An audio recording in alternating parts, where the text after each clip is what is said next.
Today I'm going to show you how to make a jungle tune like this. Everybody, mash up.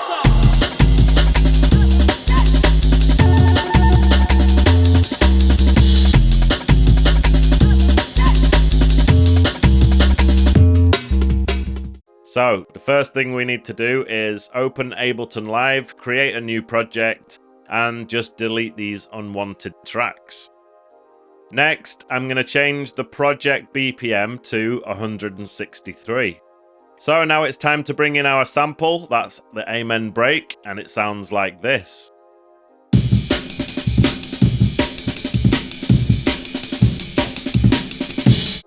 The next thing we need to do is line up the warp markers with the grid. So just double click these warp markers to turn them yellow, and just make sure that all of the kicks and snares are on the grid.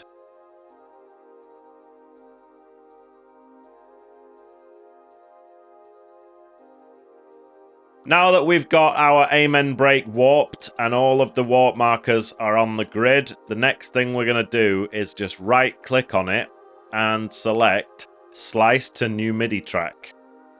So now that we have our Amen break sliced onto these pads of the drum rack, the next thing we need to do is adjust the start and end points of each slice to make sure that they're just the individual drum hits and it's not bringing in the next drum hit at the end of the slice.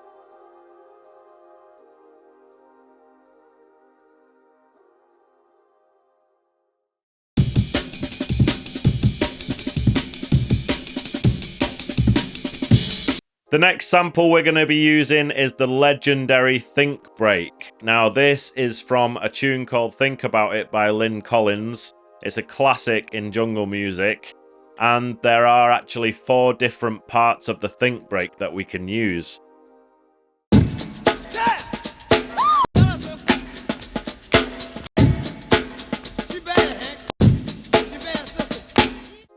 First thing I'm going to do is just split the sample into these 4 sections and just warp each one of them so that all of the warp markers are on the grid. Whenever you're warping something in Ableton Live, 99% of the time you want to use the complex algorithm. Why? Because even though there's one called beats, it doesn't actually sound very good for drums. Sometimes it works, but most of the time you want to use the complex algorithm.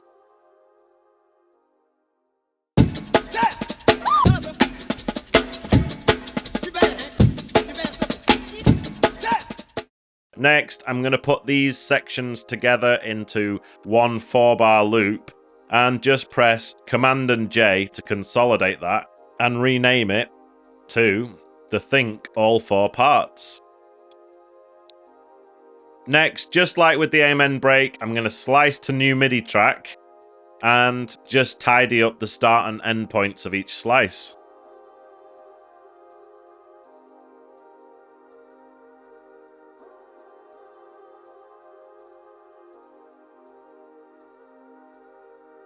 Now that we've got our Think break sliced up and ready to go, it's time to make a pattern. So you can make a pattern for the Amen break and make a pattern for the Think break, and just make sure that those 2 patterns work with each other. So here's the pattern I've created.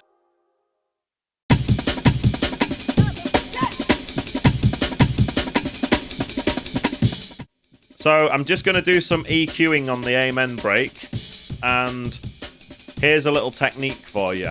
If you want to get rid of certain frequencies that you think are sounding a bit dirty or a bit unwanted, what you can do is just get a bell curve with the EQ8 and boost that up, and then just sweep around within the frequency spectrum looking for sounds that just sound unpleasant. Now when you find a frequency that you don't like, just tune in on the cue and make sure you can really just pinpoint that one frequency and nothing else. When you really have tuned in on it and you find that dirty frequency, now it's time to drop it out. So just turn down this gain knob until the bell curve is going downwards, and now you've chopped out that horrible frequency. So the best thing to do whenever you're taking out frequencies like this, or whenever you're doing any EQing on something, just make sure you turn the EQ on and off and listen to the before and after. I've grouped together the amen break and the think break, and now it's time to do some processing on the two together. So just adding a glue compressor to control some of those peaks. And the next thing I'm adding is the drum bus. So one thing you need to be careful with when using the drum bus is that it actually makes the drums slightly louder. So without the drum bus, you can see that the drums are peaking at minus 12 dB, right? Now look what happens when I turn on the drum bus. So what we need to do is use this trim function and just bring that down to minus 12 dB, and then we can turn the drum bus on and off and really hear how it's affecting the drums.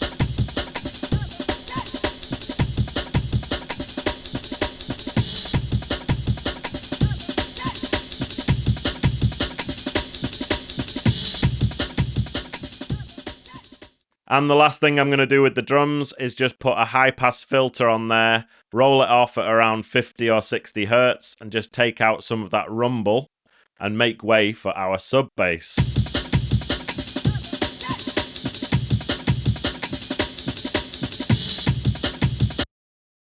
For the bass, I'm going to be using the classic 808 sample. So the first thing we're going to need to do is just drag a simpler into the project. And then find your favorite 808 sample. So I'm going to be using this one, which is called 808 Big.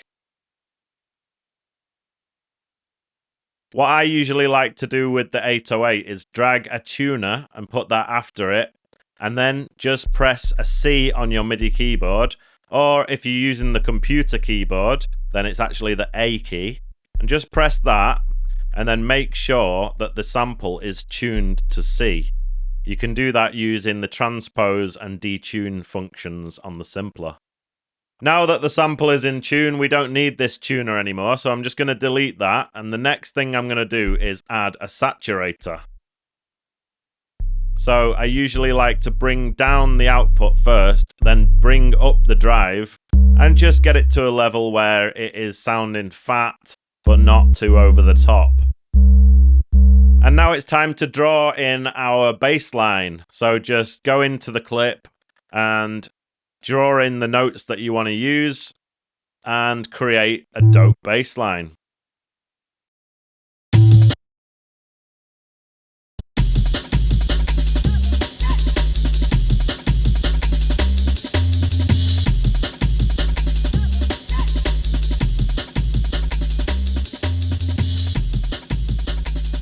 And now that the bass line is written, I'm just going to group that and put the 808 into its own group and call it bass.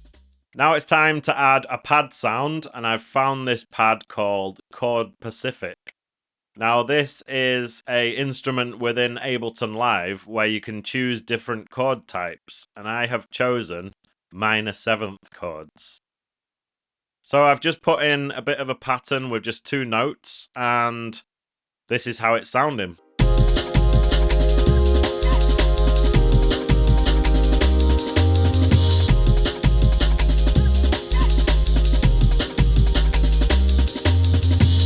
Alright, so the next sample I'm going to add is this absolute classic by Marvin Gaye, and this is called What's Going On. This is from a sample pack where all of the stems are available of the tune. So you've got the vocals, you've got the drums, you've got the bass. And this is actually just an extras stem where you've got finger clicks and some backing vocals and different things. And I found this little backing vocal to add to the tune, and it sounds like this.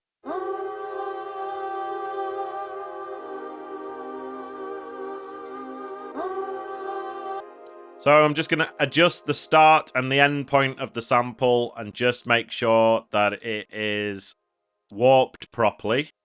And just make the sample last 1 bar long. And just like before, you need to make sure that you're using the complex algorithm because that's the one that sounds the best.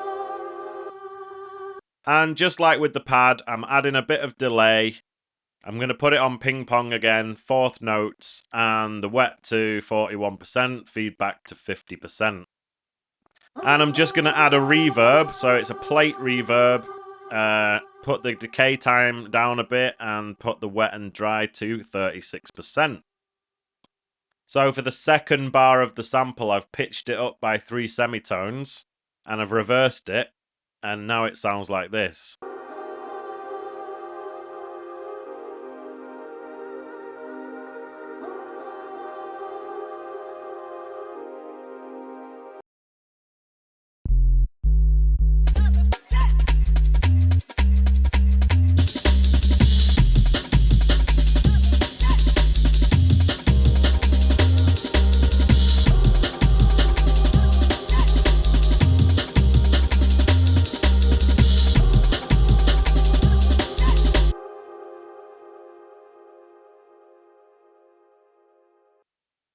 I found another sample, so this is a Jamaican lady going on an absolute rant because her house got flooded, and I do have to say it's really sad what happened to her. Her name's Rosie, and here is the sample. Night table, touch lamp, everybody, flat cream in there, mash up, flood out the shit water and gully water. So I'm just going to trim the sample down so it's just the part that I want. So I'm going to be using delay on a send. So here we've got the delay unit on send B. And the way how you can make it just delay part of the sample is if you go into automation mode, see that red line, and then if you grab the pencil tool, you can just draw in the part where you want it to send this audio to the delay unit. And again, I'm going to use the hybrid reverb, and this time I'm going to put it on a bit of a spring reverb for that classic dub sound. And I'm also going to add some compression. Everybody, mash up.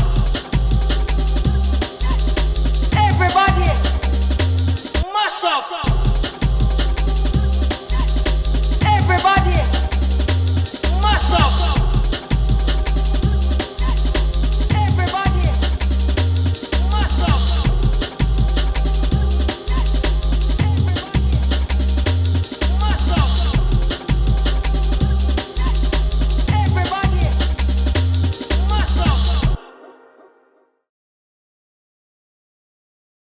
Now that we've got our drums, bass, pad, vocal sample, and everything in place, it's time to put together the arrangement. Now this is going to take me an hour or two, so what I'm going to do is fast forward the video, and you can watch me do it in fast forward, and then afterwards I'll come back and let you know what I did.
Alright, so as you could see from the time lapse, I've had a chance to do the arrangement now, and I'm just going to go through the tune 16 bars at a time and explain a little bit about each section. So we start off with the intro. We've got the pad sound, and I've added this old school rave sample, which obviously has a bit of reverb and delay on it. I also found this woo sample. And just to keep the rhythm and so the DJ who's mixing it knows where they are, I've added this ride cymbal. It's very low in the mix, but you can hear that there. And I've also created a crash and reversed it, so you've got the reverse crash going into the normal crash. Then the second 16 bar section sounds like this. So we've got the funky drummer break, which I've chopped up, put it into the MIDI, sliced it to a new MIDI track and rearranged it in the drum rack. And I've filtered it, so I've automated the filter so it goes up and down before the drop. And I've created this new kind of a lullaby type melody. Now the reason why I make these sort of soft melodies before the drop, it's to create a bit more of an impact. So you've got this sort of soft, dreamy sound, and then suddenly, you've got the vocal sample. Everybody, mash up. And speaking about the vocal sample, I've also added a gunshot. So it's basically as if Rosie's going on a rampage. And then into the drop. So the drop sounds like this.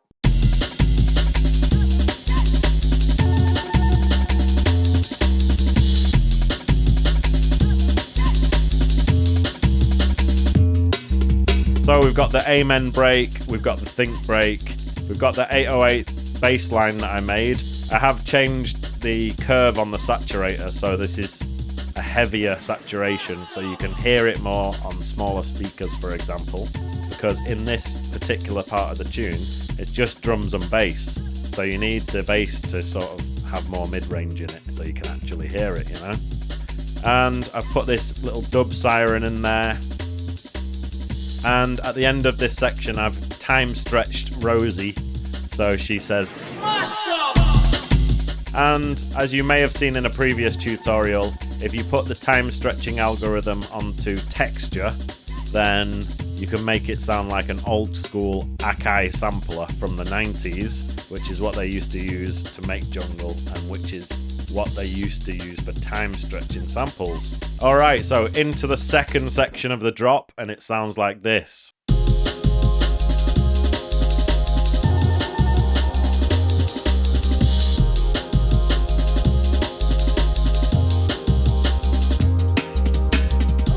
So in this second section, the pad comes back, and it's just the Amen break without the Think break. So it's the Amen break, 808 bass line. We're back to the normal saturation, which is analog clip.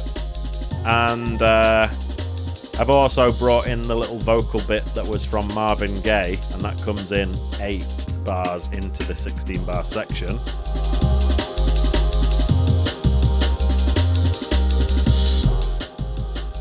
So the third 16 bar section of the drop sounds like this.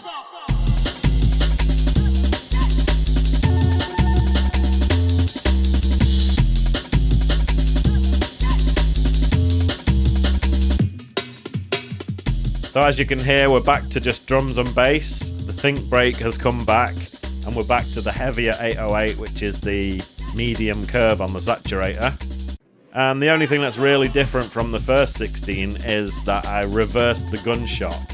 So at the end, when Rosie says her little piece, I've just reversed the gunshot.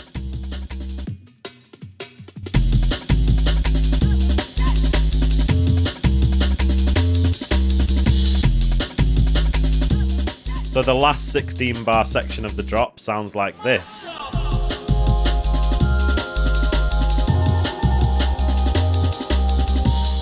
So the last 16 of the drop is very similar to the second one. The only real difference is that I brought back the Rhodes melody from the intro.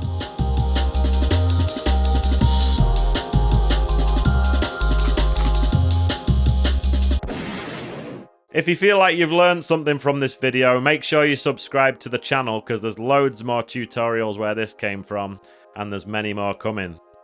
If you want to learn how to make 140 jungle breaks, click this video here. And if you want to learn how to make liquid drum and bass, check out this one. I'm DJ Graish. Until next time, take care.